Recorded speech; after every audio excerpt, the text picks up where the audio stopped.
அம்பேத்கர் அவர்களை பற்றிய ஒரு அவதூறு பேச்சு என்று சர்ச்சையாகி இருக்கிறது. அமித்ஷா அம்பேத்கரை பற்றி பேசியிருக்கார் அவதூறாக. அவர் என்ன சொல்லியிருக்காரு, எதுக்கு எடுத்தாலும் அம்பேத்கர்னு சொல்லிக்கிட்டு இருக்காங்க. அது அம்பேத்கர் பேர் சொல்வது ஃபேஷனாக போச்சு. இந்த அம்பேத்கர் பேரை சொல்வதுக்கு பதிலாக கடவுள் பேரை இத்தனை தடவை சொல்லியிருந்தீங்கன்னா நீங்கள் சொர்க்கத்துக்கே போயிருக்கலாம் என்று ஒரு கேலியும் கிண்டலுமான பேச்சை பேசியிருக்கிறார்.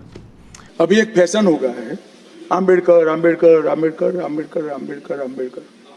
इतना नाम अगर भगवान का लेते तो 7 जन्मों तक स्वर्ग मिल जाता. அம்பேத்கர் நான் என்ன சொல்கிறேன், அம்பேத்கர் உங்கள்லாம் இந்த சுதந்திரம் முடிஞ்ச டைமில் நிறைய இந்தியாவுக்காக நிறைய விஷயங்கள் பண்ணாங்க.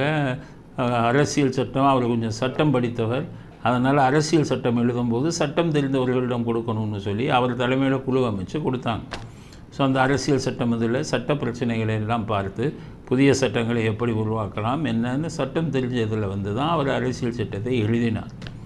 ஸோ அரசியல் சட்டத்தை எழுதினதில் முக்கியமான பங்கு வகித்தவர் அம்பேத்கர். அதனால தான் அவருடைய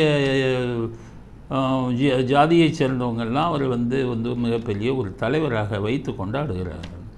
அதில் வந்துக்கிட்டு நீங்கள் அவர்களுடைய உணர்வுகளை மதிக்கணும்ல. கோடிக்கணக்கான தொண்டர்கள் அவருக்கு வந்து பாராட்டி இது பண்ணுறாங்க. இந்தியா பூரா அவ்வளவு அம்பேத்கருக்கு சிலைகள் இருக்குது. கோடிக்கணக்கானவங்க வந்து அவரை பற்றி மரியாதை வச்சுருக்கும்போது நீங்கள் ஒரு ஆட்சி பொறுப்பில் இருக்கிறவங்க பொறுப்போடு பேசணும்ல. அவர் அவதூறு பண்ணி பேசினா அவர்களுடைய மனம் புண்படும் இல்லை. அப்போ நீங்கள் அந்த பேச்சை தவிர்த்திருக்கலாமே அப்படிங்கிறது தான் என்னுடைய கருத்து. ஸோ அம்பேத்கா பேசின பேச்சை வந்து நியாயப்படுத்த முடியாது, அது தவறான பேச்சு. அவருடைய பேச்சுக்கு நாம் கண்டனத்தை தெரிவித்துக்கிறோம் அப்படிங்கிறது தான் கருத்து.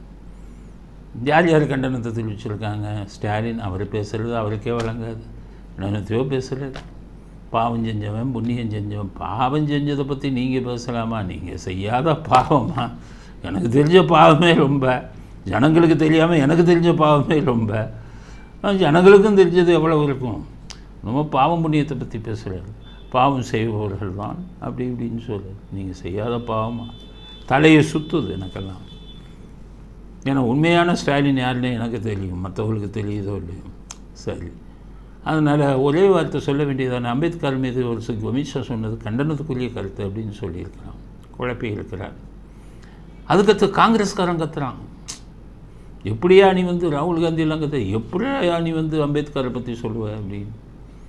ஆனால் அம்பேத்கர் 2 தடவை எலெக்ஷனில் தோற்றதுக்கு காரணம் யாருன்னா காங்கிரஸ்காரன் தான். அவர் தோற்கடித்ததே காங்கிரஸ்காரன் தான். நேருவே அம்பேத்கருக்கு எதிராக பிரச்சாரம் செய்தார். உன் காங்கிரஸ்காரன் அம்பேத்கரை பற்றி பேசுகிறதுக்கு, நீ அமித்ஷாவுக்கு கண்டனம் தெரிவிக்கிறதுக்கு உங்களுக்கு அடிப்படை தகுதி இருக்கா? அதுதாங்க, காங்கிரஸ்காரனுக்கு தகுதி இல்லை.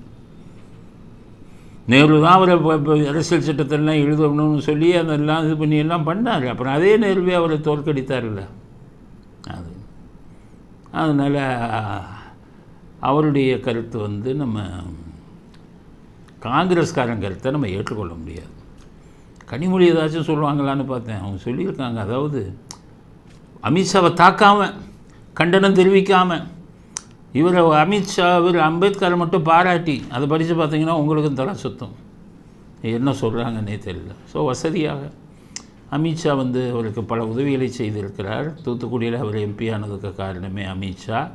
2Gயில் அவங்க தப்பிப்பதற்கு காரணமே அமித்ஷா. இன்னும் பல வேலைகளை இவர் சொல்கிற வேலைகள் எல்லாம் செய்து கொடுத்து கொண்டிருக்கிறார். அதனால் அமித்ஷாவை வந்து இவங்க கனிமொழி திட்டமாட்டாங்க.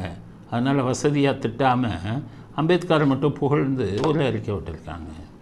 அதனால் யார் எப்படி மற்றவன்லாம் யார் வந்து உருப்படியான ஆட்கள்லாம் தமிழ்நாடு அரசியல் இல்லையே. விஜய் வந்து குதிச்சிருக்காரு, அம்பேத்கர் தான் என்னுடைய தலைவர், நான் அம்பேத்கரை தான் பெருசாக நினைக்கிறேன், அவர் திட்டினது தப்பு. அது கூட அமித்ஷாவை தாக்காமல் இவங்கெல்லாம் வசதியாக, ஏன்னா இன்கம் டேக்ஸ் ரைடு வந்ததுன்னா காலி இல்லை. அதனால் அப்படி அவங்கள அமித்ஷாவை தாக்காமல் அம்பேத்கரை மட்டும் உயர்த்தி பேசியிருக்கிறார் விஜய். எது எப்படியாக இருந்தாலும் ஒரு பெரிய தலைவர், மூத்த தலைவர், சுதந்திர இந்தியா அடைந்த போதெல்லாம் அவர்கள் இருந்தவர்கள். அவர் வந்து இந்திய அரசியல் சட்டத்தை எழுதுவதில் முக்கிய பங்கு வகித்தவர். அதனால் அவருக்கு மரியாதை கொடுக்கணும். அந்த மரியாதை இல்லாமல் அமித்ஷா பேசியது தப்பு, கண்டனத்துக்குரியது. அப்படி